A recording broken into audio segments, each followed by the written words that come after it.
Yeah, making the new IP.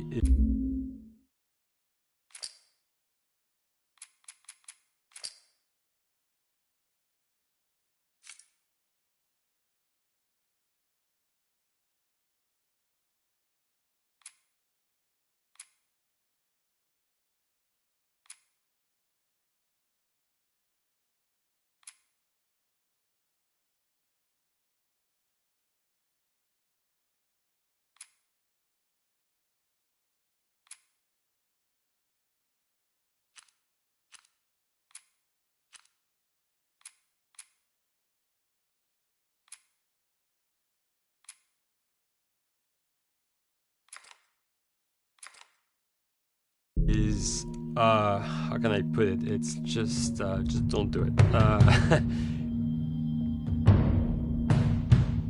It's insane. I mean, it's a very difficult process. You have more questions than you have answers, especially when you come from like you've been making Uncharted 1 and Uncharted 2, just kind of like now like things are going, you just kind of like good momentum, and then suddenly that momentum like just drops, it stops. It's a very challenging process to create a new IP, and you're gonna fail over and over again, but that's what it takes. New IPs are really hard. They're hard because you don't know what's fun yet. You're building new tech, new AI, establishing new characters, new art, all this. You don't get to get that controller in your hand for like 6 months to a year. You don't know what it is yet. I remember like ages ago coming on the project and what are the Infected gonna do? Like, what are they gonna do? They're gonna behave like this. And I'm like, okay, we're like trying to imagine what's gonna happen. Fast forward like 4 months, they don't do that at all because it didn't work, right? It's hard mode, right? Like it's game development on expert. There's a big thing about making a game, right? Which is a game has to be fun. You get your first build where everything's working. You got player mechanics. You can walk around the world. You can shoot. You can melee attack people. You've got the AI in there. They're very intelligent, very difficult, and it's totally not fun because they snuck up behind you and murdered you in a second, and there was no way to figure out what was going on. We're making a game, by the way. Hey, James.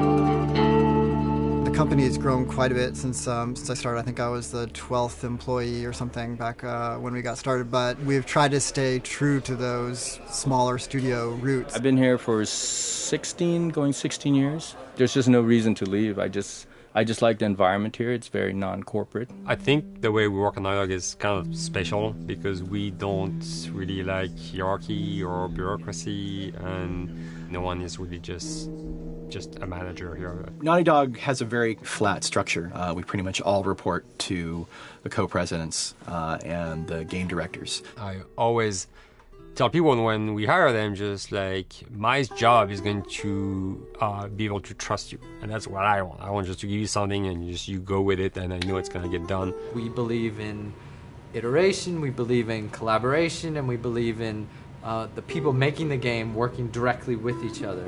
When we have designers and artists, animators all mixed up, anybody that's working on the same tasks, the same characters, the same areas, put them next to each other so they can communicate a lot better. We don't have a lot of meetings because if you need something to get done, you just walk over and you talk, and then you go back to your desk and you finish it up. And I really like that. I like when I just walk in the office and I see just designers talking with the programmers or programmers over the animators and talking to them. I think that's when really the magic happens. Naughty Dog, we really try to cultivate a culture where anybody can criticize anybody else's work. And we encourage people to be blunt about it and not try to sugarcoat it too much. It takes too long to be nice sometimes. It's not personal. It's based on more like how can we make a better game. We want everybody to have a voice. We want to cut out all the bullshit if we can, making sure that people are making decisions not based on ego, but what is going to benefit the game. When you see that people trust your opinion and that they value it, it's such a great feeling. You really feel like you're working as a team on a collaborative effort. We want to sort of remember where we came from and you know why we were successful then, and try to continue that success now. We make games. That's what we like to do. Back when Uncharted 2 wrapped up and we decided that we were going to build this second team and create a new project, we kicked around a lot of ideas. One of the very earliest ideas was to go back to Jak and Daxter. It's really near and dear to us. We really love those characters in that universe, and we think that there are some interesting stories still to be told there. We started to realize that it was not going to do justice to the franchise that the fans had fallen in love with. It would be shifting it so far in a new direction that we felt that effort would be more justified in developing a new IP. Neil and Bruce came to Christoph and I and said they wanted to do a post-apocalyptic game. I think the core essence of what they wanted to do, though, was to try to tell a story about two people and how their relationship evolved over the course of the entire game. That potential, oh wow, there is something very special about that game.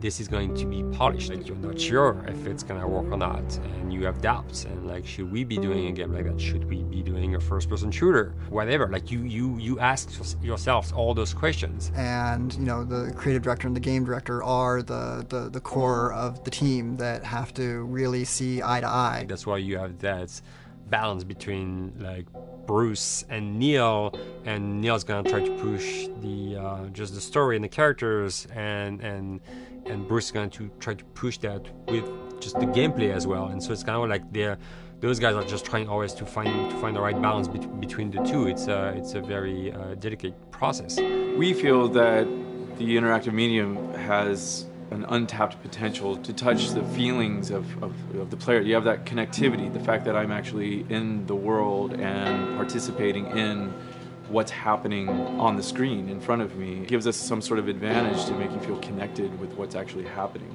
At Naughty Dog, that's what we're trying to do, is pair story and gameplay together. If we can make you feel like you're actually with these characters on that journey and you're invested in those stories and those characters, then you're feeling, in theory, the same thing that they're feeling. As the story evolved and took different shapes and different forms, the thing that was always there was Joel and Ellie. And because of that, everything kind of grew out of that relationship.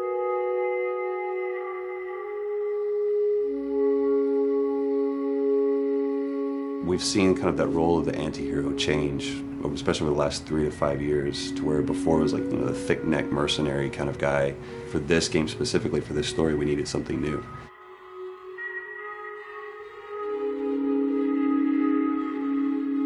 The reason we didn't want to make Ellie Joel's daughter from the get-go is because it wouldn't have anywhere to go. Of course, at that point, he'd be willing to do anything for his daughter because that is what a dad would do for his daughter. If they didn't even know each other at the beginning of the story, then we start from scratch. It's almost like the player has the same relationship to Ellie as Joel does. And we could take our time to build that relationship between these characters. And if we do it right, then the player will be feeling that same growth that Joel does. And we're kind of mirroring that emotional relationship between the two.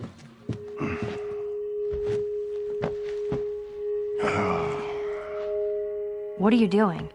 Killing time. Well, what am I supposed to do?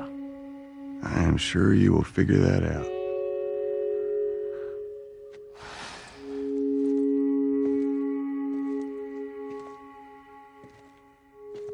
Your watch is broken. It's exciting that Neil wrote something like this, where he's like, I don't want to make the stereotypical characters. I want to make real people in this crazy situation and these forced to make decisions that are really tough. Like, what would we be like in those situations?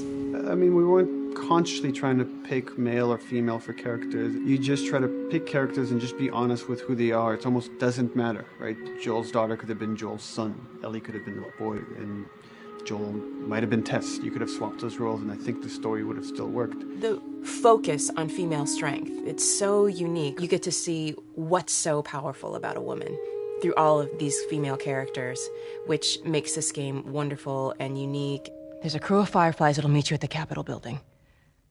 That's not exactly close. You're capable. You hand her off, come back, the weapons are yours. Double what Robert sold me. Speaking of which, where are they? Back in our camp. We're not smuggling shit until I see them. I want Joel to watch over her. Whoa, I don't think that's the I'm not best Ellie. idea. Him? How do you know them? I do think having a strong female character, especially like Ellie, is so rare in video games.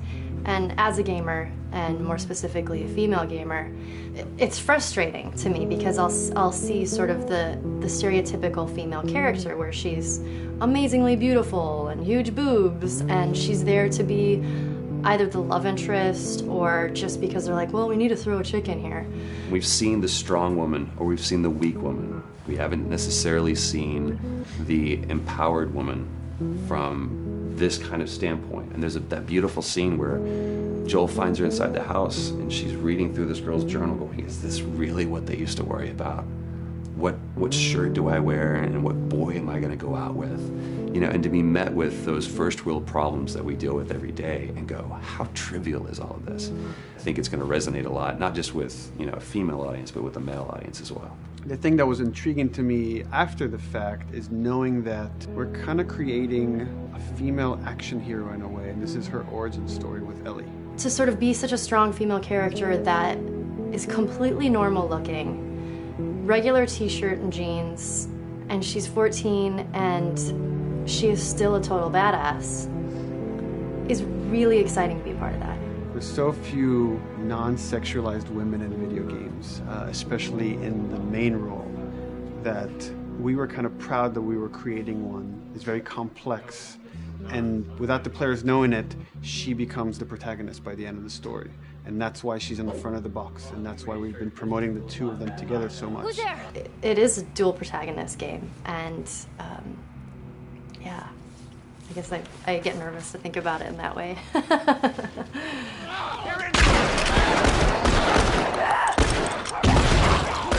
We couldn't talk about it. In fact, in interviews we've been lying about it, saying you never play as Ellie because it was so important for that to be a surprise.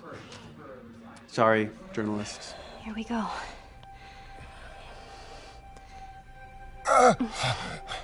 Sorry. Hold on. That's it.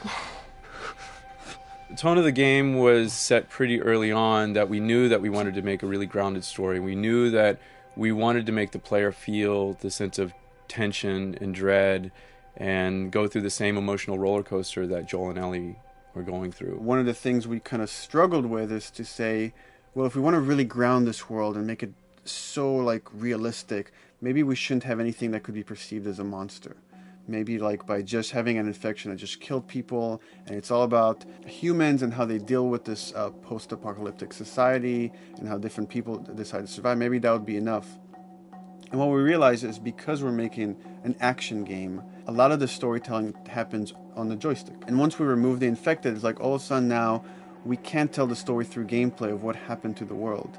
And that's where we kind of went back and kind of brought the infected back in, because it lets you see, once you're fighting them, the threat that people had to deal with that otherwise would just be very cerebral and people could talk about it, but you couldn't necessarily experience it yourself. In a novel that might work, in a game for us, specifically an action game, it didn't work. And from there, when we start kicking around those ideas, and we're just like, what would be cool just to play? The early inception for it really came from a BBC video we saw called Planet Earth, where they were talking about a cordyceps fungus. This cordyceps fungus gets inside of the brain and controls these ants, and mandibles start chomping, they grow up to higher areas, cordyceps fungus sprouts out, and then it germinates. And essentially uses them to spread its infection and take over whole colonies, sometimes wiping them out. As soon as we saw it, we were intrigued by the idea of, what if it jumped to humans?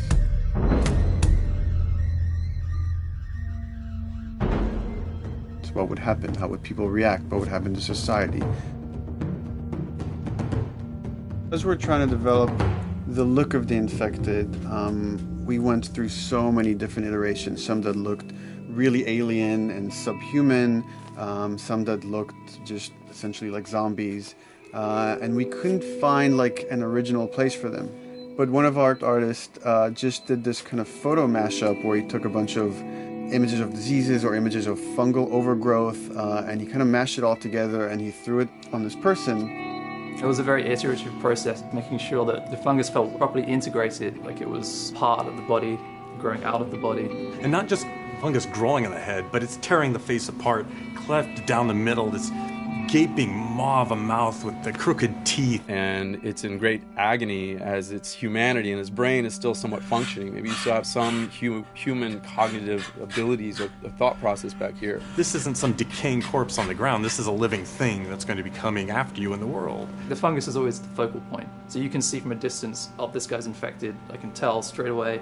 In fungus, they have these beautiful saturated colors, and we really like that conscious of this something so horrific that it's going to like stop at nothing. It's relentless force of death, and yet elements of it are beautiful. It's not just about gore.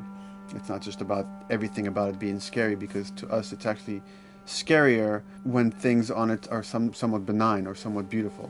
It was evident that we were onto something that was quite a bit different and something that we hadn't really seen before, which was eerily human but very disturbing.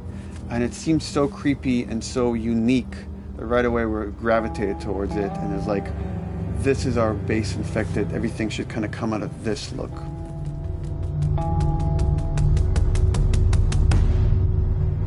So once we had this idea of the face-splitting kind of look that eventually became what we called the clicker stage.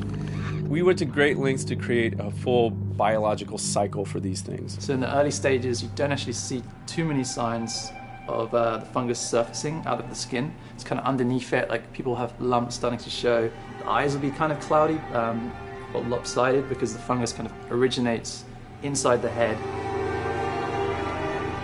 that moves into the next phase, which is the clicking phase. And if they mess with the eyes, we end up saying, well, how do they get around? Oh, echolocation. And they use a form of echolocation to track down their enemies.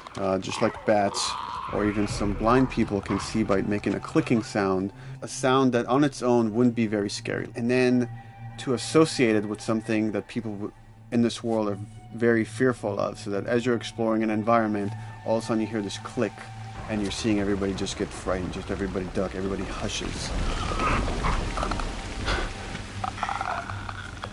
Great.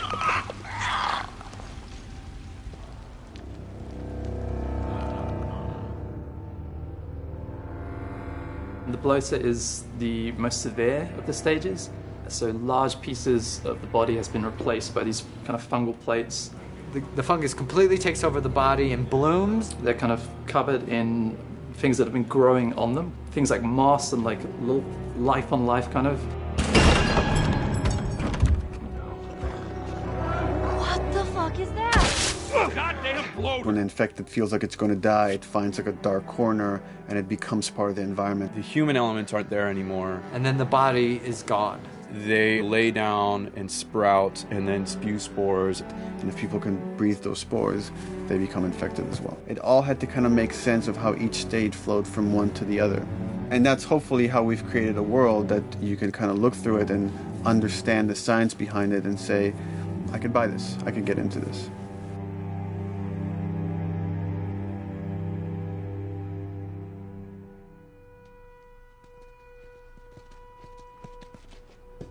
Mandatory evacuation. Evacuate to where? What do you think? Quarantine zone. See, some places got a heads up before the infection showed up. Most didn't.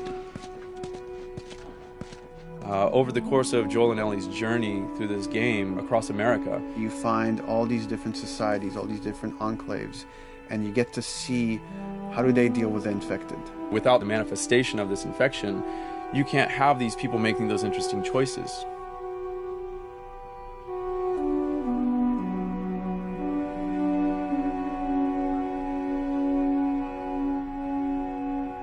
The world we decided was actually its own character, really grounded with a lot of texture. What happens, after 20 years of the fall of man, when no one's taking care of anything? This book called The World Without Us describes in detail how much fighting on a day-to-day basis we have to do to keep nature back. And once you stop doing that, how quickly nature can reclaim that. They talk about New York and how every day they pump water out of the subway system. That system breaks down. Within 2 days, the whole city is flooded. And once water gets introduced, then structures collapse pretty quickly. Trees will sprout, and wind will carry those seeds over, and gutters get clogged. And then when it rains, water fills up, and then pretty soon you have vegetation growing over there. And once you have vegetation, concrete breaks pretty easily for when there's a tree and roots breaking through that. Even some of the stuff we did on Uncharted, exploration of how temples were ruined. What if you took those ideas and put them in Pittsburgh or Boston? And obviously right when that happened, you can imagine that being pretty terrible to look at. But you think about 20 years later, and with rainwater filling up those sinkholes and then those becoming like little marshes with lily pads in them. We had this wonderful piece of concept art we developed really early on, and there are all of these wild animals that have escaped from a zoo and over the past 20 years have bred, and now they have herds roaming these cities. And that's something that tells you that life goes on and this world is worth saving.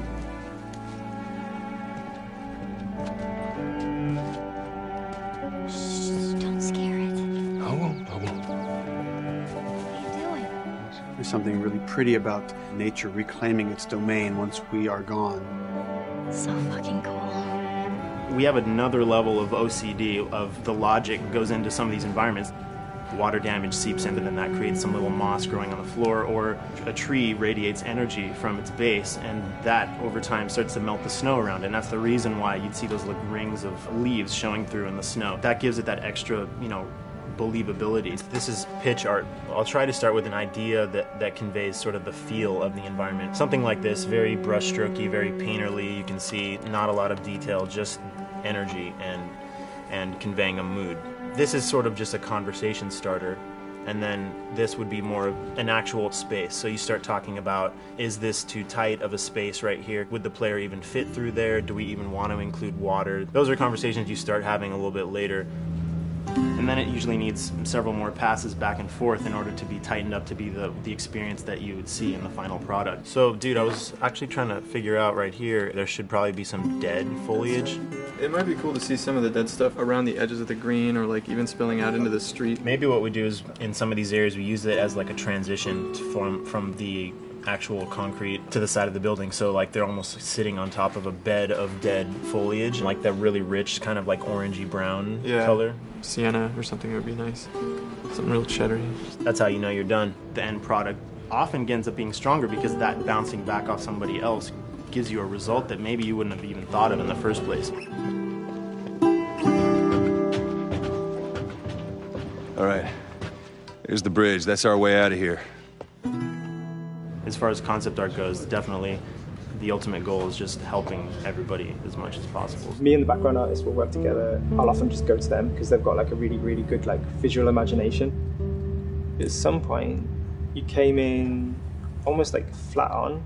So that's kind of good because the bus station is right in your peripheral view and you're probably going to enter the bus station. You're probably not going to get lost. But it doesn't at all utilize this cool architecture here, like the bus station sign. Like that's a really distinctive silhouette and it's a really interesting sort of architectural detail. So we changed the entrance. Look at that. Another city, another abandoned quarantine zone. I think it's a better composition anyway. It's not so like symmetrical. And I think that was done so that this sign read better. If you didn't see the word bus on it, you might not know it's a bus station. So I think that helps.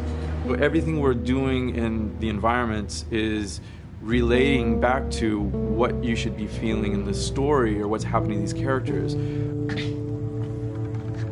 is that everything you hoped for? Jury's still out. But man, can't deny that view. Come on, this way. When we first came up with Ellie and Joel, we had this idea in our heads of who they would be, but we didn't necessarily know the voice. It took us a while to find our Joel, but for Ellie, I think Ashley was the second or third candidate to walk in, and right away we knew. Yeah, you know what? Why are you so scared all of a sudden? Because I'm a coward, okay? So just get your shit and let's get out of here. Damn it. I'm not like her, you know. You think I'm gonna end up like your daughter? The way she delivered the lines, the way she just embodied that character is like, that's Ellie, there's no question about it. I saw the character artwork and I related to her a lot. I mean, she's kind of a tomboy and she's kind of tough, and I mean, obviously I'm not 14, and I think that's the main difference between the two of us. I read the scenes and I was like, I need to play this part. You want to be my hero? Forget the whole bit about saving my life. Buy me a stack of these bad boys instead. Where'd you get that? Back at Bill's. I mean, all this stuff was just lying around. And then once we had her, we said, okay, well, we're going to do another round, and we're going to have Ashley this time in the casting sessions. The chemistry of these two characters was imperative to get right. Troy was a really interesting casting for Joel, because when you see Troy, he doesn't look like Joel at all. You know, he's so handsome and he had like, you know, the frosty hair and totally looked like Final Fantasy. And so I'm like, yeah, I don't know. He's like this tall, pretty, it didn't seem right. I walked into the room fully aware that I was the youngest person that they were seeing for this role. There was a line that was in the audition side that says that Joel has few moral lines left to cross. And so that became the anchor point to the character. But then as soon as he spoke and he had the grit in his voice, warm yet kind of dangerous. And his movement is just like you bought into it. Why are you so scared all of a sudden? Because I'm a big coward, okay? Now pack up your shit and let's go. God damn it. I'm not her, you know. What? You think I'm gonna end up like your daughter? Lily, you are treading on some very thin ice right now. It was Ellie and Joel. After he read, it was just like that was it. I've done some video games in the past, but to be handed the mantle of a franchise like this was a pretty big honor. Is she alive? She's alive. She's David's newest pet. Ah! Where? In the town. She's in the town. You mark it on the map. It better be the same exact spot your buddy points to. Neil pulled me aside one day, and he said, I have some ideas. And as you're well aware, Neil is a little twisted. He came up with this character, and, I just jumped at it. It was such a departure from everything I've done here for Naughty Dog, to say the least. Name's David. This here's my friend James. We're from a larger group. Women, children. We're all very, very hungry. To be able to put on a voice that, hopefully a lot of people won't know, won't notice that it's even me. Because we didn't want it to be Drake. Drake eating people, that's a whole nother game. How did you put it? Tiny pieces. See you tomorrow, Ellie. Certain voices that I can do wouldn't fit the David's artwork, but he showed me the art, and I said, maybe it's something like this, where everything's, it's very quiet, and just, he's not really sure, and the voice can break a little. And he just looked, he goes, yeah, that's it. So I'd love to tell you, we hashed it over, and we talked. No, it just, I looked at the picture, and I tried something, he said, yeah. A few weeks back, I sent a group of men out a nearby town to look for food. Only a few came back. And turns out that the others had been slaughtered by a crazy man. And get this, he was with a little girl. You see, everything happens for a reason. Claire. Ashley, she brought humor to it. She just has some really great comedic timing. The way she reacts to the things around the world with a little bit of sarcasm, that teen kind of like trying to get a rise out of you. Now watch your step as you're going out, because it's going to be a little... It just brought a certain levity to the story that the story needed. You didn't even realize it needed it until she started doing some of that stuff. Oh, I'm sure your friend will be missing this tonight. Mm-hmm. It's light on the reading, but it's got some interesting photos. Now, Ellie, that ain't for kids. Whoa! How the hell would he even walk around with that thing? Get rid of that. Well, hold your horses. I want to see what all the fuss is about. Oh, why are these all stuck together? I'm just fucking with you. Bye-bye, dude. Throughout the course of shooting over these past couple of years, Ellie and I have kind of morphed into each other, which I know sounds so cheesy. Neil always asks, he's like, well, what would you do in this situation? I think the most important thing that Ashley brought is a sense of capability to Ellie's character that wasn't there in the beginning. The very first thing we shot involved her being pulled out of a car and attacked, and Joel is supposed to go save her. It was written that Ellie sort of was just kind of watching on the side, just waiting till he was done, and I was a little frustrated because I was like, well, if this were real life, I would do something. We did a couple takes, and at some point she walked up to me and she said, I feel like I'd hit him. So we added in a part, like, right there off the bat, she's not just this damsel in distress. Right there, she wanted to fight back from her very first day of shooting. We didn't have it right initially. She needs to be more capable than initially we thought she would be, and actually that made us go back and rethink combat and rethink a lot of the areas in the game, and now she was going to take a much more active part.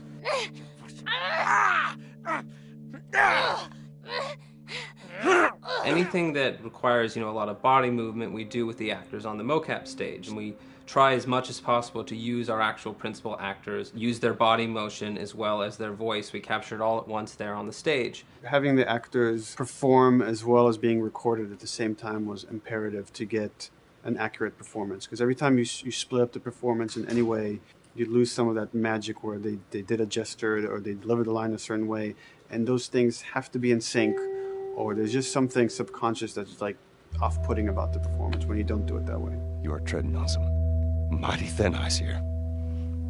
I'm sorry about your daughter, Joel, but I have lost people too. You have no idea what loss is. Everyone I have cared for has either died or left me. Everyone fucking except for you.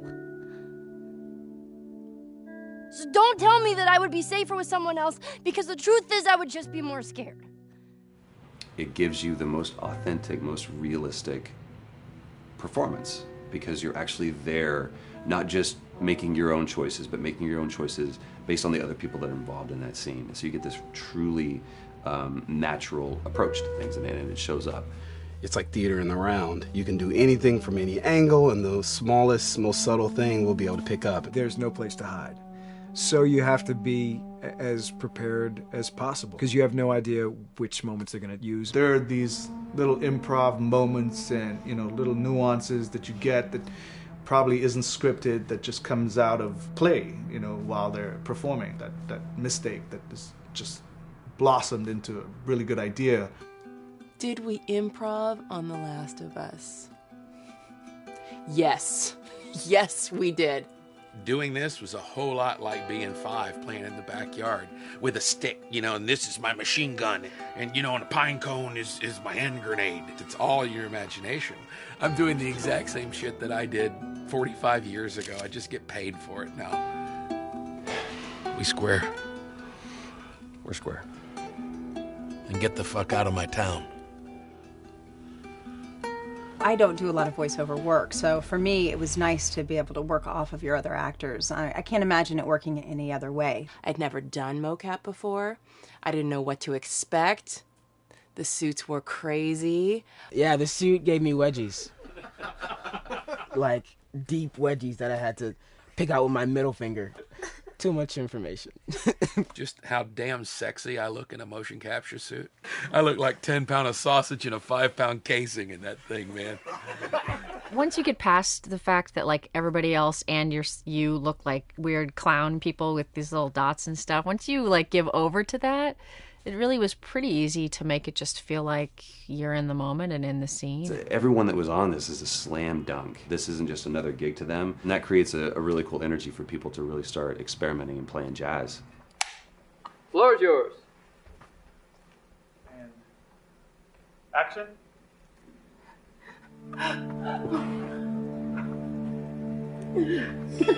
Hey! Oh, let her go! Don't worry, this is fixable. But I can't come with you. Well, then I'm staying. Ellie, I want Joel to watch over. Oh, no. Bullshit, I'm Ellie! with him. Going to. I could just take her to the North Tunnel and wait for me there. Jesus Christ. Just cargo, Joel. How do you know them? We craft the scene out until it has a good feel, and then we pass it off to animation to clean it up. Real life motions don't necessarily always translate into gameplay. There's something that's usually missing, so we have to, maybe enhance the gesture or enhance the shoulder movements or a breath that you want to be able to feel, but you don't really see it, so you can't really feel it unless you see it. Is everything all right? Yeah, everything's fine. I could have him lean in here a little bit more, like this, take his hand down. When they're on stage, they don't necessarily have windows, so that weight of like really pushing and leaning in, that's something that we would have to accentuate. Give him a little bit more weight on that turn, or put his head down a little bit more. There's a lot of dialogue that gets said between the two characters. We have to bring that alive through animation, and we have what we're using as gestures. Why would they mow down all these people? Can't let everyone in. If you turned off the sound, you'd know that they were talking to each other. And that really helps accentuate the relationship that the two have together. We have certain animations that play in the beginning of the game on Ellie. She's traveling with Joel, who she doesn't really know. There's a lot of gestures to make her look nervous, just her overall stance. Later on in the game, they develop a relationship through the animation, not just the dialogue. You can see that she's more comfortable around him. If that reads well with the player, then, we're doing our job.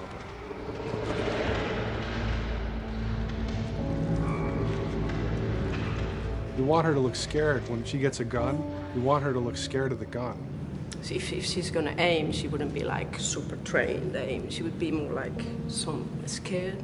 But at the same time, it needs to look cool and feel cool to the player that plays. It's really just these little tiny details that we're doing, and it's coming across. It's working out well.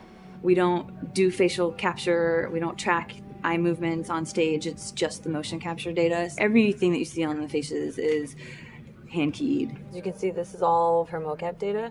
And so when I'm doing something like this, I go back and forth to the performance that she was giving, and I watch just this section over and over and over again. So this is our default face. I can make everything super extreme and make her all squinty and angry, turn her frown down. I can open her mouth, stick her tongue out.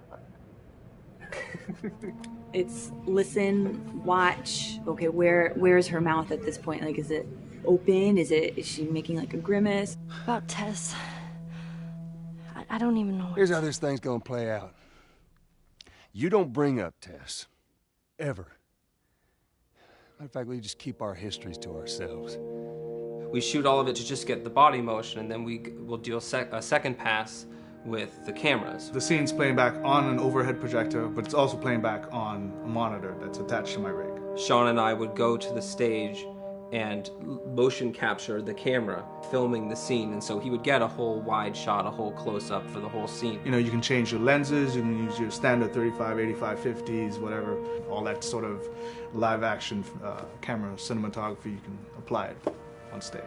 We make sure to go back in and add flaws. We keep the confinements of the room so the camera can't go past a certain wall, because then we have this cheated perspective. If the cameraman bumps into the wall, we keep it. You know, missing focus hits when you're pulling focus, going too close to a character and reframing, those little moments in there kind of keeps it very cinema verite. If everything was too perfect, you wouldn't be able to put your finger on it, but you'd be able to feel it. It would just feel off. It's very much about grounding it, despite having, you know, the option to do whatever we want. Being able to place the cameras anywhere we want after the motion capture gives us both advantages and disadvantages. The biggest advantage is it means that we just have to nail the best performances we can get, and the luxury is that we can always swap it. The 3D world gives you limitless opportunities with cameras and movements, exposures, all that stuff. Most of these cameras are sort of set up like real world cameras. So we have lens, we have f-stop that will create the depth of field. We have aperture to, you know, set our film back and all that stuff. A master, and then I have my close-ups, my over-the-shoulders, sort of just like a live-action production. Let's go to camera 30 at the 23.458. Then I get that kind of weird, you know, bend across his back. The closer I bring the camera, the more bend I get, which is, you know, doesn't look right. It doesn't look as, it looks less cinematic than if I do that, which flattens the whole thing. And I'm trying to also catch Ellie. Like if you scrub a little more, you know, catch her in the back here. So I want a longer lens of that kind of stuff. Since I've only had experience working with live action before I got into video games, it was a kind of a cool adjustment to be able to have this extra flexibility in post, to swap a line of dialogue for something different, even though that's not what the actor said at that time, and to be able to still have a close-up on them while they said it. You get to make it probably more perfect than you could ever make it in live action. How far are we gonna take as far as it needs to go. Where was this lab of theirs? Because our actors are both the voice and their body, they get to play, they get to try things, they get to work with our director to kind of come up with new ideas, or even our director will have a new idea on the spot that wasn't there in the script, but realizing when he sees it, oh, well, this would actually be better, this might feel better, and those changes all just happen organically there on the set. He could even lead straight into his thing. It's like, no shit, yep, Tyler wanted to do that, so we rented 2 Harleys and drove cross country. Keep it pretty succinct, like we got the bikes, rode them cross country. Cool.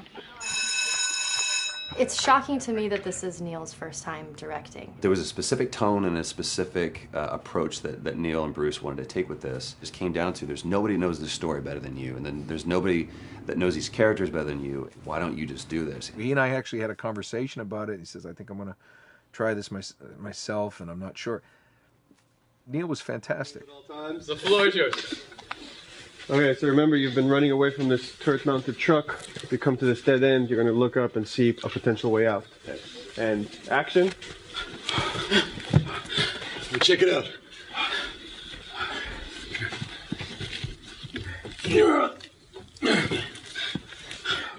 I mean, his writing is honest, and it's dangerous, and it's natural. And I love his economy of words. He doesn't hit everything on the nose, so it leaves it open for you to interpret and bring some nuances and things like that. The entire process is collaborative, but really it's led by Neil's willingness to change and flow and decide something doesn't work, fix it right there in the moment. And it is something that's very foreign to the way that TV and film is done now, where everything has been micromanaged by the time you get it to the table read, and no one wants you to change anything, and everything's very precious and has been rewritten with notes from 20 people in suits, and you can't do that just anywhere in entertainment these days. Yeah, I want to make sure. I think I swung too far over to this way, and now it's a little bit of making jokes about it, and I need to bring it back to center a little bit. There's one scene in the game where we see Joel not as a ruthless survivor, but as a father. I knew from the very beginning that he was going to lose his daughter, and I just told Neil, I was like, when that day comes for us to shoot that, I need a heads up. About a week before, he said, it's time, we're going to do that scene. I was like, okay, because I knew that I was going to have to go to this place that you don't really want to go to as an actor. You want to find some aspect of reality that you can empathetically draw from, Troy and I were both kind of just like walking around for a while and just kind of getting into the zone, and well, my grandpa died when I was 8. He was like my dad, and so that's always what I use to get into that place. I started recalling all those memories and starting pulling up all those feelings, and they're just right underneath the surface. When I walked back in, everyone realized that something was different. They kind of calmed down, You could feel the energy just like drop a little bit more. It was brutal. I lose my shit. I mean, just completely break down. Don't do this, please, God, no. Oh, God, no!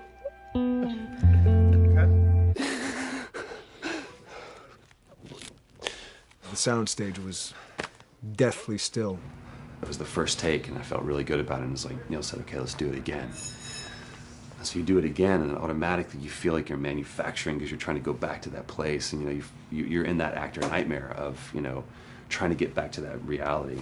And we go through it again in 5th and 6th and 7th take, and I'm just exhausted. I'm crying between takes, and I'm looking at Neil going, this is really, really hard.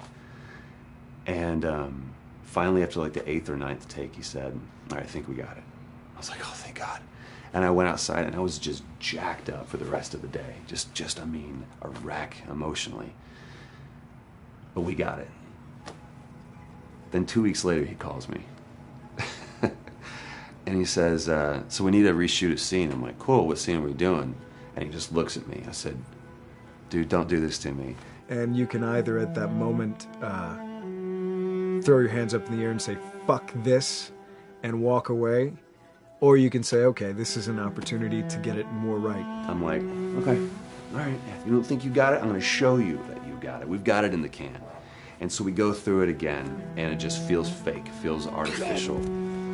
And Neil goes, go through it again. We start doing it again. And I'm getting madder and madder with each take. And finally, about the 4th take, Neil comes over to me, and I love him so much. He goes, so I'm picking up on some resistance. I was like, you're damn right you're picking up on some resistance. We've got this in the can already, and we're just wasting our time, and we're wasting all this effort and energy. And then he started talking me through the scene. And he was like, what I need you to do is I need you to just strip yourself of all these ideas, and I need you to hit this beat, and this beat, and this beat, and this beat, which just makes it sound so mechanical, and it's such an emotional scene. So we start going through it, and literally I am mindlessly doing these things at this point. Okay? I know it hurts, baby. I know. So I'm gonna lift you up. I'm gonna get you over here. Come on, baby. Come on, work with me, please. God, baby. Sarah. Sarah! Don't do this to me, baby. Don't do this to me, baby. Come on. And he stops, he goes, now we got it. And I realized that the reason why I wanted that first take to work was because I wanted everyone to look at me and go, wow, what an actor. And that's not what the scene needed. Those moments where you just have to sort of calm your ego down and just go back and do your work. That scene actually works, not because of me, but in spite of me. And that really is the marker and definition of working with a truly good director. There are many like it, but this one is yours. Why don't you have a seat?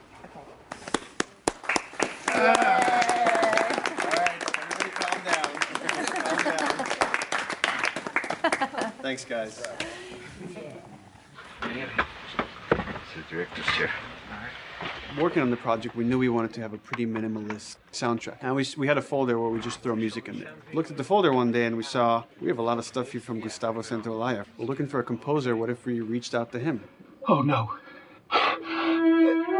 Sarah. Move your hands, baby. I know, baby, I know. Listen, baby, I know this one. You're gonna be okay, baby. Stay with me. I want to pick you up. I know, baby. I know it hurts. Come on, baby. Please. I know, baby. I know. Sarah. Baby.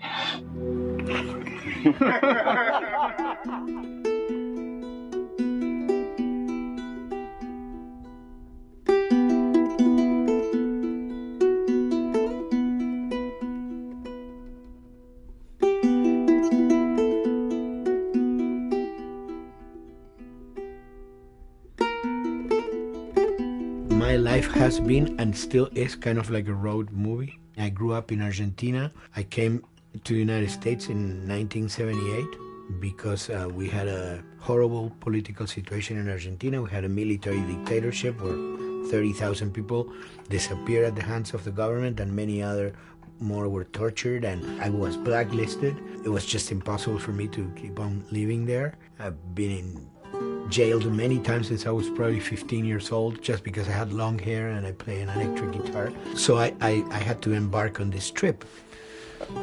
I can relate to that kind of need of movement and going to the next place and the next place and the next step.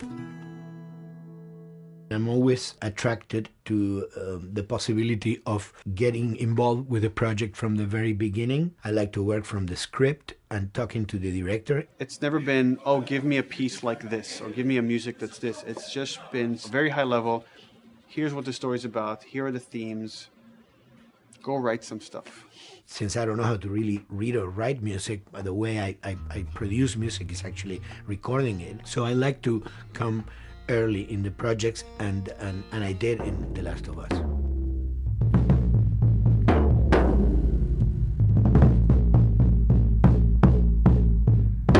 One thing that was fantastic from the very, very beginning was the freedom I had to try and to do whatever I felt could work, you know? As the story was still being written, you could listen to this piece of music and just get a sense of where this needs to go tonally, because the music was still inspiring the story.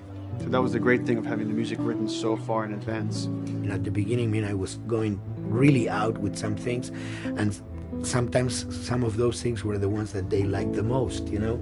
So I really felt very motivated to work, and I enjoyed immensely working. It was this very organic back and forth experience where one element was inspiring the other and vice versa. I needed to go into some more dark places, more textural and not necessarily melodic.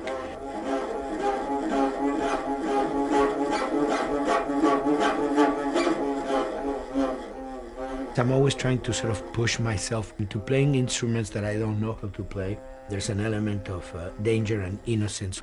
Lennon once said, you know, give me a tuba and I will be able to do something. I'm an artist. I should be able to do something. I like to put myself in that situation.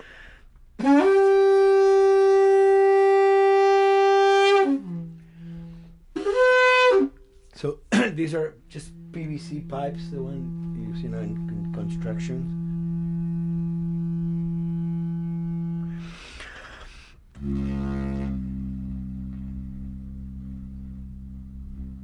or instruments that I know, kind of twist them. From the concept of the prepared piano, you know, I mean, I've worked with prepared guitar to stick things into the guitar and things like that.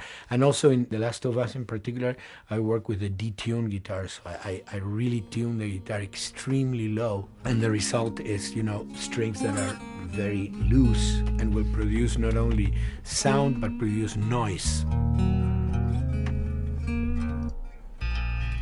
Because I believe, you know, every environment has its own sound. We have in our, you know, small studio, we have actually the possibility to record almost anywhere, including the bathroom, and we have done some fabulous recording, especially in the kitchen.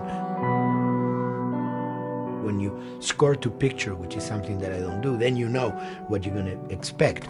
But when you provide people with music, like I've done in all the films that I've done, and then you see it, how the director decided to use that, you know, in what particular way he uses it or where they edit it, it's always fascinating to me. I watch a scene and I'm going, you know, it's fantastic how they use this piece. I would have never, of all the music that I've done, probably I would have never used this piece there, but it works, you know, great. So I like that feeling of collaboration.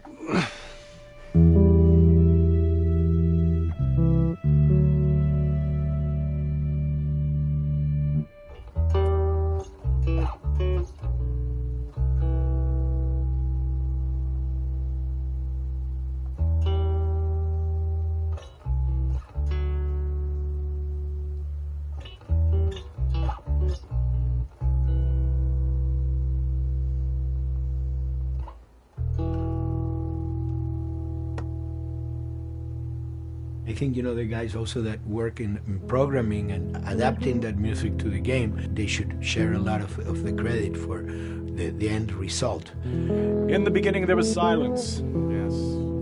Then they hired sound designers. Then they regretted that decision.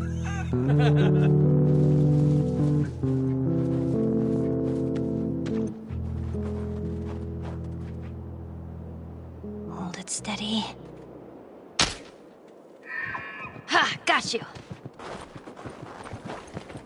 In a much quieter environment like that, we really had to fill out the soundscape with much more natural sounds, much more detailed, delicate sounds. The tension comes from the lack of sound, in a way. Your brain is thrown off because where I expect to hear buses and crowds, all of a sudden I hear wind and leaves rustling. Again, it's creepy and beautiful at the same time because it's almost like I'm going on a hike, but I'm in a downtown area.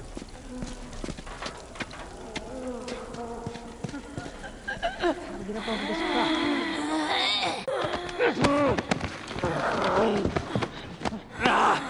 So Neil, I mean, we were going through the iterations, so he just did not want, like, yells and screeches and what he called, like, you know, kind of witchy qualities, Right. like cackling witch. He didn't want anything like that. It was a little bit of a head scratcher to figure out, okay, how do we make it sound human but not human? Yeah. We really did not want to use any animals. We wanted these all to be human. Derek and I basically decided to hire a couple of voice actors who did some interesting work vocally to see if they could come up with something. And we worked with this girl, Misty Lee. She started giving us these really great screeches. And that's no process. Yeah, that's just her voice. And it started going into this little click. We also used a little bit of Phil's voice.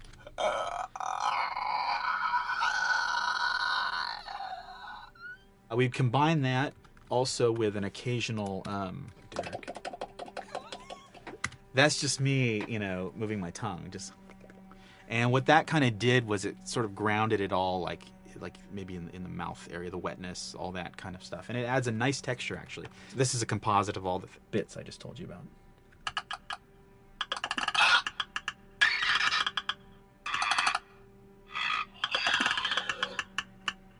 Sounds like a Snapple bottle. Oh, the lid? Like the lid, yeah. Hey, that's a good idea. Fuck, where were you guys like months ago? Why did we think of that? Why did we think of that?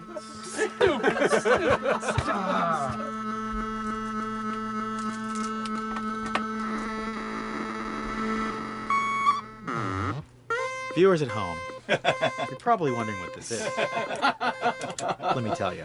About 10 years ago, I saw this Synthi A suitcase synth. I wanted to get one. This finally arrived in January, just in time to start using. I thought, well, what can I do with this?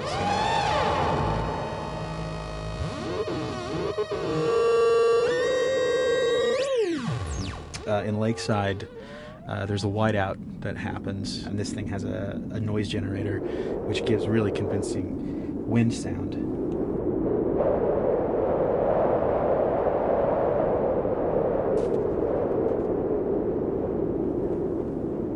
The military still has technology. There's sirens and alarms, so I wanted to try some new concepts.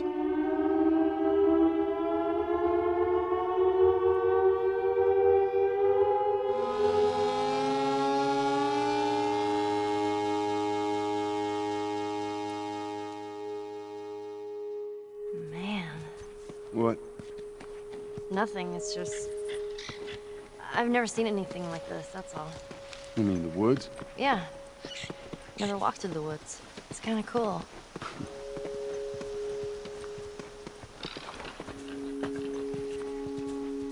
We consciously take in consideration lighting in the beginning. Most of the game, we don't really have any real man-made light sources, so everything is naturally lit. In the past, we could use a lot of artificial light, but in a world that has no electricity. We have to hide most of the time, and that requires getting very close to certain assets.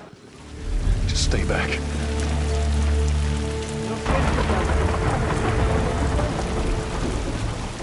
Otherwise, can't. Detail's expensive, and if you build up too much of it, you end up running into technical problems, right? Your engine slows down. When the frame rate goes down, everyone can bring up the profiling tools and see which parts of the frame actually cause the drop of the frame rate. This is the profiling tool. These are all the SPUs. Here's the GPU, and then here's the PPU. You can see, like, here's the main process, and here's all the sub-processes, and you can see, tells you, like, how many milliseconds and cycles it's taking. The programmers are whiz at modifying this stuff and realizing, oh my god, why is this thing so big? We're taking 10 milliseconds on this thing. And then that's when they come over and find somebody and hit them over the head with a club and be like, why are you doing this? I love, we put the 30 frames per second goal because that's what we shoot for. Someone nicely put the 60 frames per second goal. It's like, yeah, we're not going to hit that. Lighters usually can come up with different lighting setup that still looks great, but is less costly in terms of performance. Did you talk to the character artist about her hand? So her face is getting a lot of spec, but then her arm is just like bone dry. You think something we can tweak in shader? We'll have to send back to character team Michael to take a look. I can play with the lights and see if that's creates more like spec. Yeah. I've never ever focused so much on lighting and how much sensitivity there is to that here. One of the first lighting scenarios I had to do was like 7 a.m. like overcast, and I'd like wake up early and like take photos with my phone. What color are the shadows? What color is the light? It is a master's course unto itself of how to deal with ambient lighting because I've never had to use it so much. Man, this is kind of sad. What is? All this music that's just sitting here. No one's around to listen to it. I don't know. It doesn't seem right. All the characters cast soft shadows onto the environment. Even when there is no direct sunlight or no direct light sources, we still have nice fuzzy shadows. When you're walking down the hallway and you see your soft shadow goes along with you projecting on the wall on the environment, that make everything look real.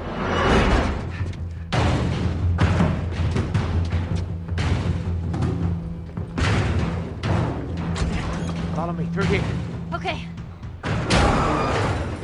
The flashlight brought a whole new spin on it. So some of the environments end up being really, really dark, and you need the flashlight to get around. Give me your hand. We want to have the environment be really dark, but also at the same time have colorful surfaces that are sort of hidden, so when a flashlight hits one of those, it bounces off onto the ceiling. If you shine a light on a red wall, it will bounce the red lighting of the whole environment. And it's very difficult to do, very expensive, but we did it. Everything should have a bounce lighting. Otherwise, the world is gonna feel dry and unrealistic.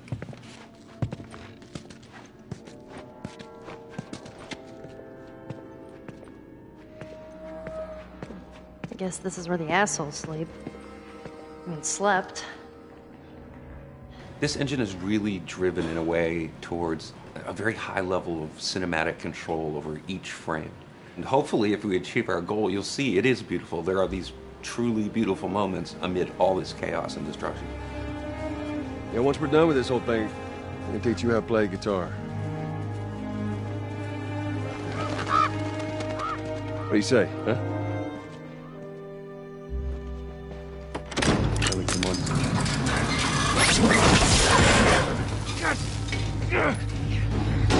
I got you.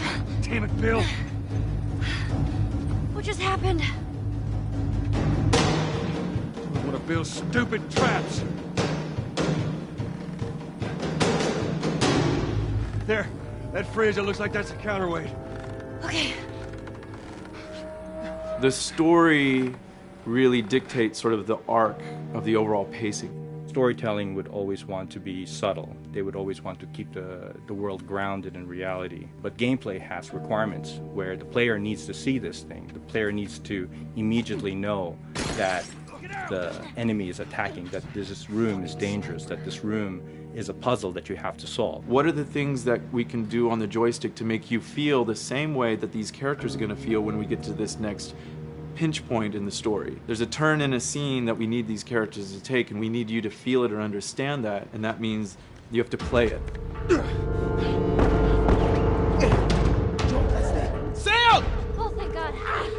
Gotta keep running. Doorway, over there. Run!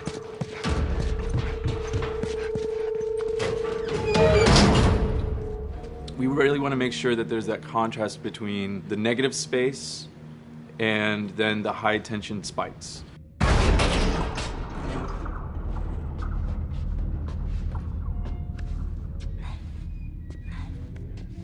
A lot of times we won't play music, or we'll play very minimal music just to let you know kind of the state, whether you're still in stealth or combat has broken out. Hearing someone's footsteps or hearing a person breathing on the other side of the door has so much tension to it. You hear that? Shh, quiet. You feel the tension of the world, make you question whether you want to engage with these guys or kind of try to stealth around them. That's another reason why we don't have traditional cover in the game. You smoothly move around everything, contextualizing with the environment, but you're never locked down.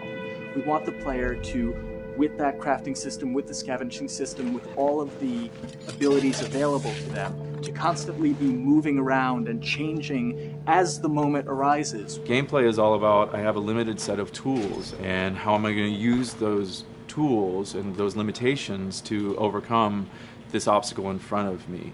And that obstacle might be infected, might be another class of humans that wants to kill me for a bottle of alcohol in my shoes.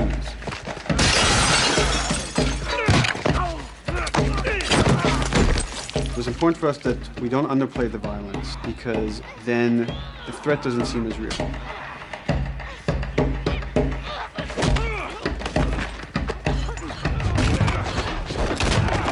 We see video games as this incredible medium to tell stories. We want to treat it as equals to books or comics or TV or movies. This is subject matter that would not be considered out of the ordinary to tell in one of those other forms of entertainment. Fucking hunters. See, this could have been us. We wanted you to buy just the desperation of these people and why they're behaving this way, because it's so brutal. And at the same time, we didn't want to make it so over the top, stylizing it, so then it doesn't become as real. It was important for us actually to hit that middle ground where it's kind of disturbing. That glint that's happening on that curvature, it'd be good if there was a way that we can guarantee that from this angle, we're seeing it. It seems but really it's flat. Overall too bright and opaque. Yeah, looks like paint. Yeah, see, the blood on the ground works really well. It's something about the other shader is messed up in this environment. We got to fix that to unify the look. Shouldn't make you giggle or laugh or any of that. You should be kind of appalled by what you have to do, but you understand why you're doing it.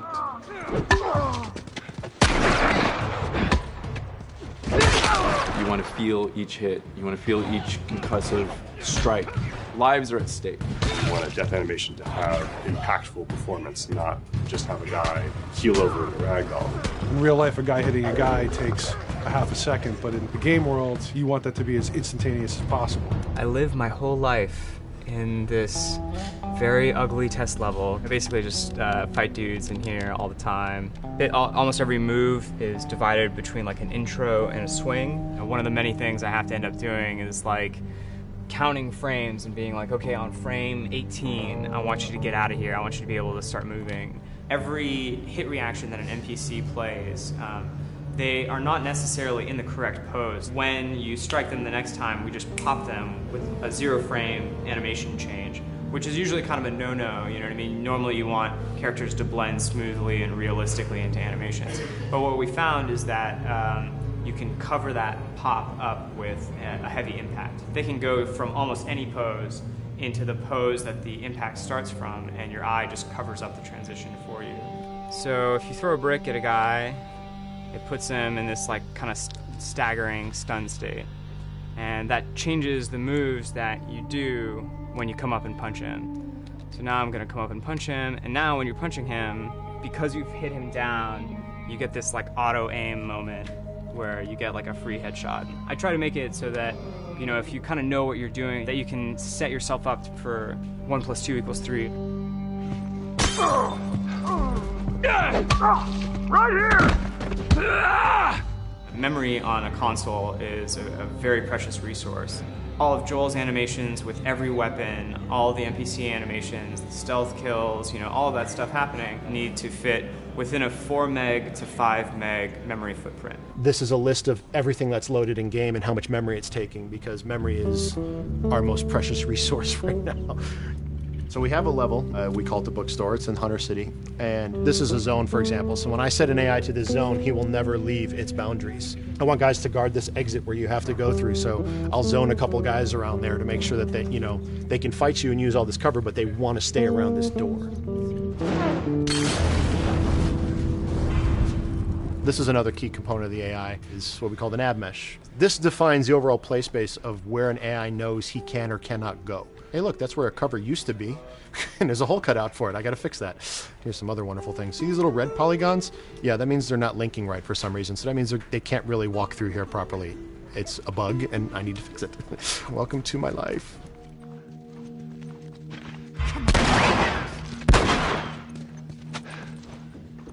Hey!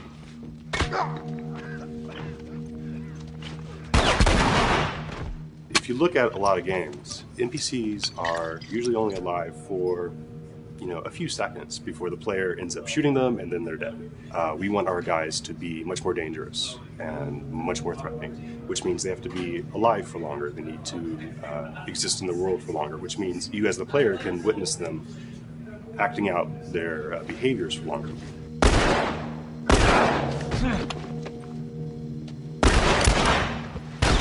So we've been working really hard on our AI systems. Back of the box, biggest bullet is going to be like AI.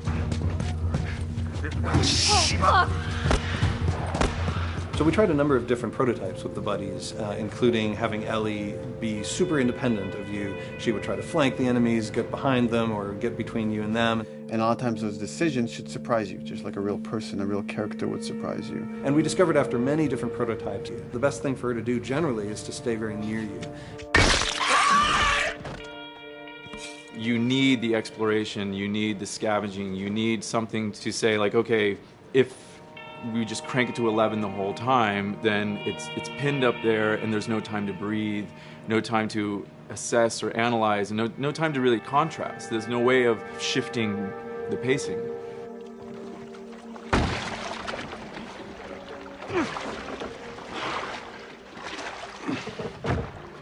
Puzzles are really weird, especially like Naughty Dog puzzles. I think they're very simple and satisfying. Most of this puzzle is strict exploration. You can see the ladder here, you can see the pallet there, you can see a clear route up to the ladder. So you're like, okay, maybe I have to get Ellie to the pallet, push the pallet over to this side, and like Ellie will climb up and lower the ladder.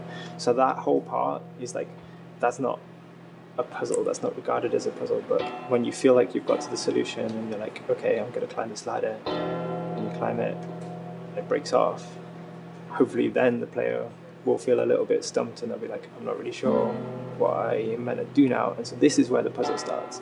Hopefully at this point, like all of the elements that the player needs to solve the puzzle are very familiar to them because they've been through the previous exploration beats. They're improvising with elements that are at their disposal. That's a really sort of like strong theme throughout like The Last of Us. So, like you're a survivor, you'll take whatever tools you're given and you'll use them in like creative ways to survive.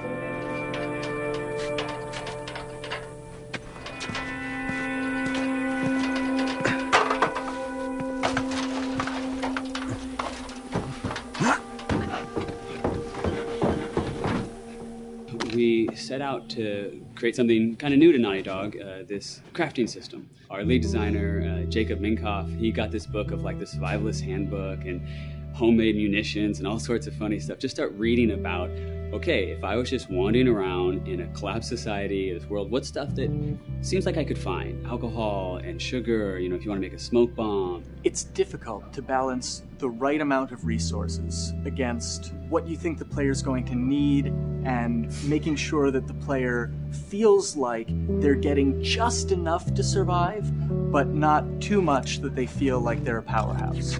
We wanted you to be forced to make some choices in the world that showed how depleted the resources were.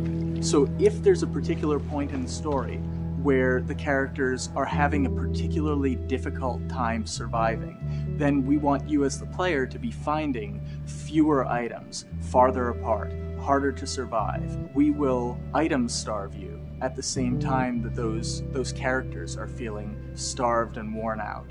Then you expose something to them. Oh, here's a cache, and if I can just get into that cache. Oh, look, there's a wealth of things in here. God, I was so worried. My health was low. If I had run into a combat, because it's always that thing in your head, it's that Hitchcockian thing about the danger that you see is less meaningful than the danger that's in your head.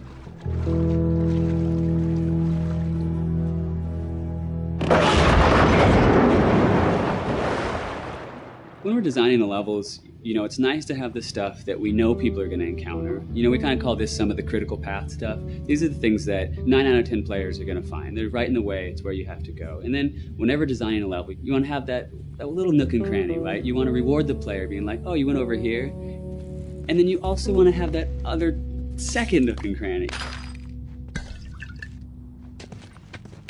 The player is supposed to go place a ladder here and climb up through the rest of the hotel.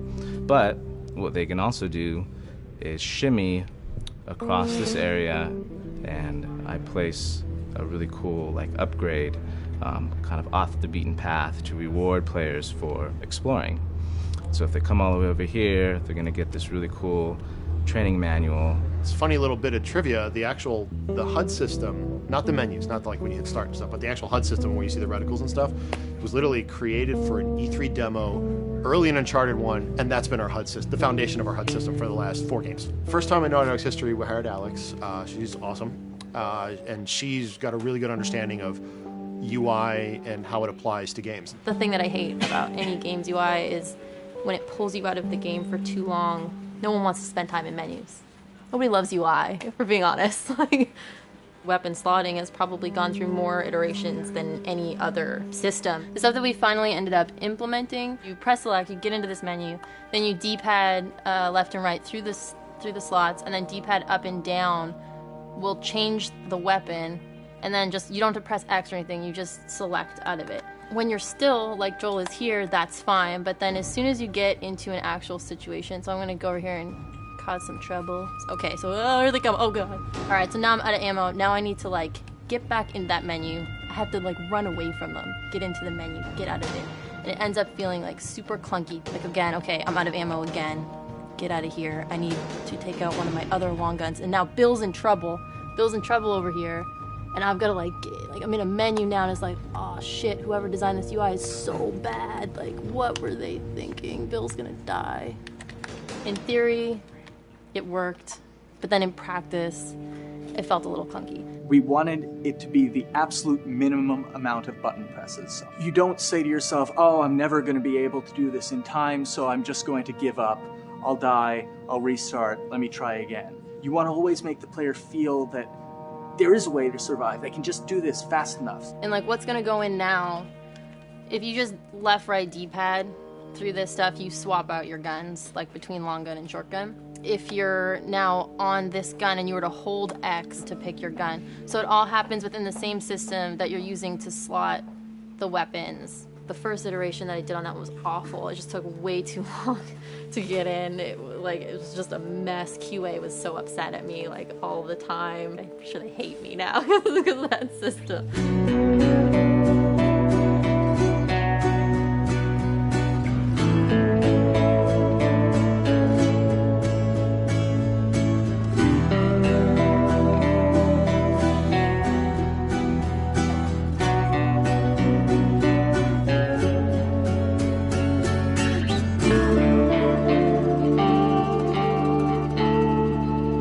I think the way the industry is kind of maturing and changing in general, you're seeing a lot more focus and importance on refinement and polish. So having internal QA really helps. The industry is kind of changing from QA being this like tighten up the graphics on level 3 bro kind of vibe to like really being a more technical, mental investigative job. On the publisher side, it's more reactive towards the code being delivered in a stable, controlled environment. Whereas on the developer side, especially at Naughty Dog, we are going beneath the art and the design. We're given enough weight where we can go up to somebody and be like, look, you have to fix this. Why? Come over, I'll show you. That kind of feedback, I would love to be able to say like, that was us, but it gets so diffused throughout the iteration process that you're just kind of like adding your I guess like genes into the gene pool and then just seeing what happens, you know what I mean?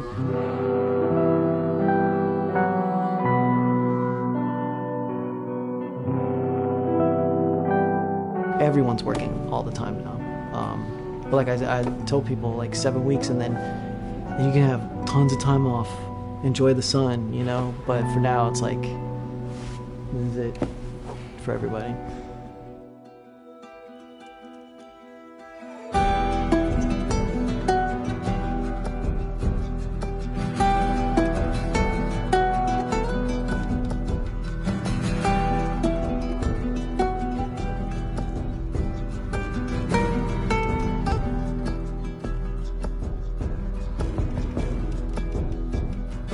Crunching is part of making games.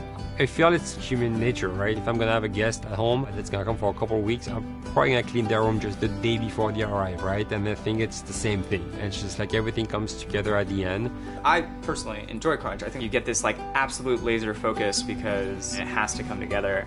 There's a camaraderie that also comes There's a together, camaraderie, totally, yeah. The vibe is everywhere, you know what I mean? Everyone's kind of like giving it 150% at this point. We're getting there, right? You start to get these glimmers, and I don't think anyone who doesn't make games realizes how late in the process you get those glimmers. 1 week before we shipped that press demo, we're all like, this kind of sucks. What's going on here? It's like, we need to dig down and find this. And in 1 week, the fun came together. Like you're shooting at a guy and then somebody flanks you and you hit him and you avoid the other guy who's shooting you and then you flank and go behind cover and you're like, oh, that 5 seconds in that 15-hour game was really, really fun. How do we make that 5 seconds happen thousands more times? My favorite video game is making video games. It is as challenging and as complex and as interesting. If we had to like try all the things that didn't work, what's hard about crunch? It's like marching through that swamp of it not working. I mean, nothing's ever really final because you can always make something better. Always. So we're constantly changing and constantly reiterating and trying to make it better and better and better pretty much until we ship. As an artist, you're never really happy with your work. You could be given like 100 years to work on something, you'll still find things to nitpick and things to fix. Yeah, you can work on the game for 10 years and you'll still be crunching at the end. So it's like, okay. All of a sudden, it's like getting ready one morning in the shower, and I was just like, oh yeah, I'm about to ship another title, and this is going to be a really good title, and it gets you excited, and you're like, all right. Do I think the game's going to be good? Yeah, it's going to be awesome. I think it was good a little while ago, and now we're going to make it extra kind good. of amazing. Yeah. What it will take to get there in these next 5 weeks is going to be a lot. I'm excited. I have faith. Every time we're shipping a game, it's terrifying. You just hope for the best. You don't know, right? I mean, people have different opinions. We have to go with our guts, and I trust the team just to pull it off. This, hands down, is the hardest, most challenging thing I've ever done. We sweat a lot, and we worked a lot, and we all went home tired, you know? But I think that's you're gonna see that on the screen. I think that's gonna pay off. Ellie. Ellie. What? The ladder. Come on. Right. After David, Ellie's visibly distant. You could have done a cutscene to show, hey, you're being very distant, and she's not responding, but to also do that in gameplay, to where it's something that you've done just countless times throughout the game with, you know, let me boost you up here, get the ladder, bring it down so we can do this systemic thing, and the character responds with that, and you have to actually go over to her and go, hey, come on, the ladder, we've done this, let's do this. It's a subtle choice. Like Bruce and I talked in the beginning, is like we have these mechanics, how can we exploit them in a narrative sense? And that's one of those opportunities. I just think it's incredible that happens in-game. It's not a cinematic, you know, it's something that adds weight to that controller when they're playing. Wow, so good! Let's go eat. Let's go eat.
It's extraordinarily humbling, and I mean, it's kind of beautiful in a way that as creators we get to do something that's true to our hearts, and then other people pick up on that same sort of passion. We're taking all these risks with the game and making a more complicated game, a more nuanced story than we've ever done before, and It's something we really wanted to play, but we had no idea what the public, how they would react to it. And of course, it was really, really exciting for us to see that people didn't just buy into it, but they were really excited about the world and the story and the themes and the subtext that we were putting into it. Really, people just got the game 100%. You know, as an artist, as a creator, you want people to love your work. You want it to cause some emotional reactions. So it just kind of leads us and encourages us to keep going in the directions that inspire us.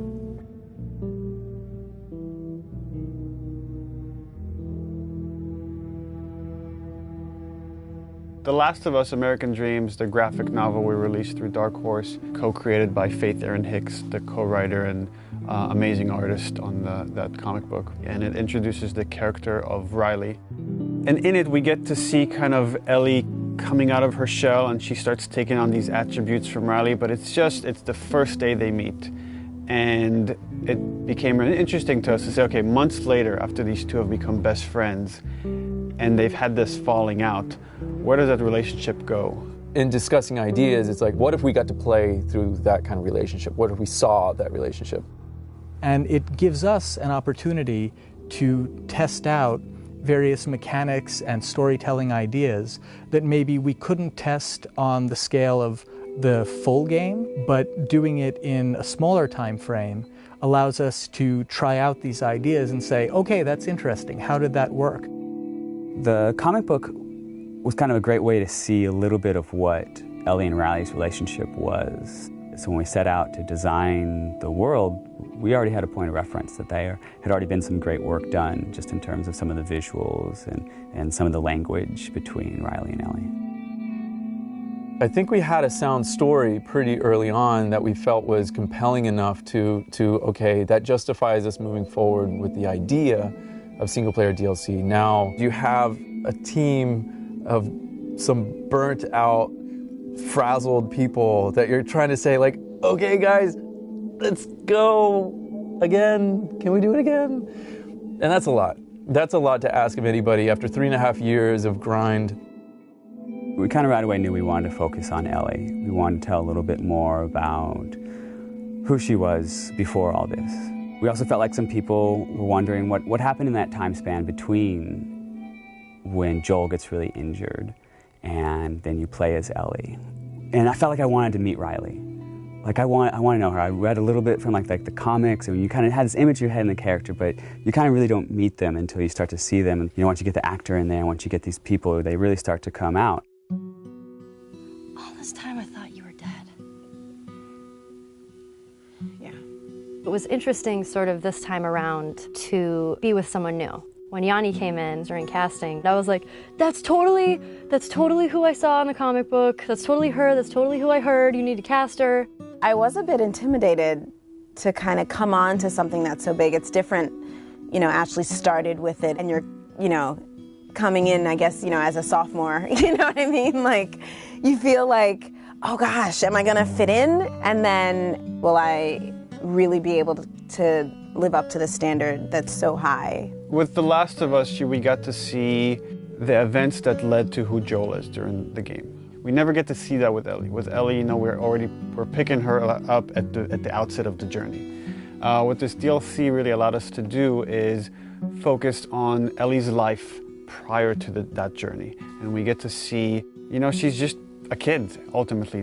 Despite the journey she's about to go on, you get to see her have fun, and you get to see her playing with her best friend, and you get to see her be romantic with someone. You definitely see a very different side to Ellie. Being with another teenage girl sort of brings out that playfulness and that silliness that you see glimpses of that with Joel, but it's different hanging out with a 40-year-old dude.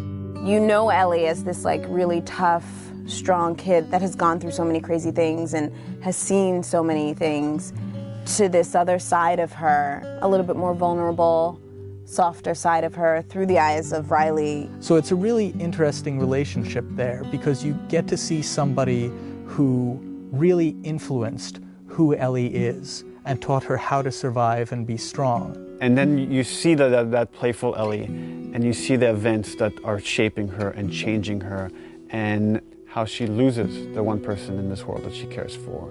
And then you understand why she's willing to fight tooth and nail to not lose Joel. She's already lost this person that she loved. She's not about to let it happen again.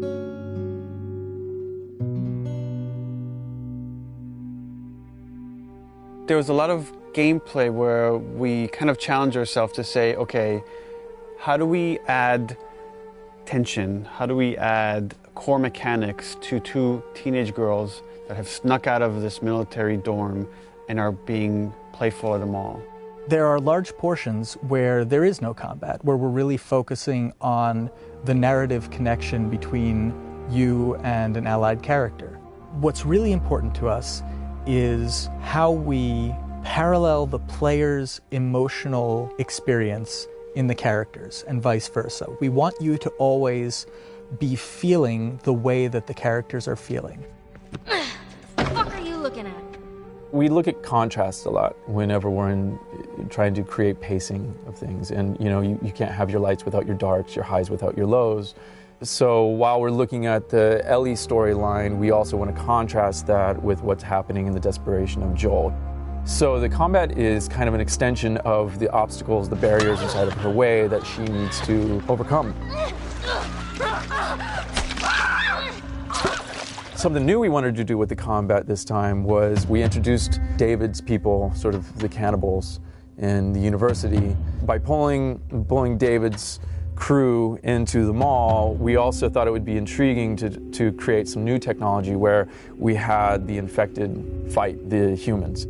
We developed a number of setups, combat setups, during the DLC where the player has the opportunity to pit those two sides against each other.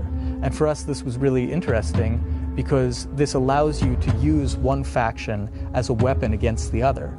Now you're able to use these distractions almost as bait or as lures. So that creates this whole new way to think about a combat space and to think about ways that you move around. But it still drives home that idea that it's a desperate world and you're trying to survive in it. The main themes that we're playing with, I think, are love and loss and, on some level, devotion. What lengths do you go to protect the ones that you care about? If you never know if you're going to die tomorrow, in the next hour, in the next few minutes, every moment spent with those you love is a moment to cherish. The relationship between Ellie and Joel, it dealt with survival, it dealt with loyalty, and ultimately it dealt with love. The love of a parent to a child or a child to a parent. The DLC is not that different. In this world, all you really have are your relationships and your friends. I mean, that becomes everything. And I think that's sort of reiterated in the DLC. One of the great things about Last of Us was how much people related to Ellie and enjoyed Ellie and saw her as this strong character. And here we'll get to see how her time with Riley has become that and something that propelled her to be able to go on this journey with Joel.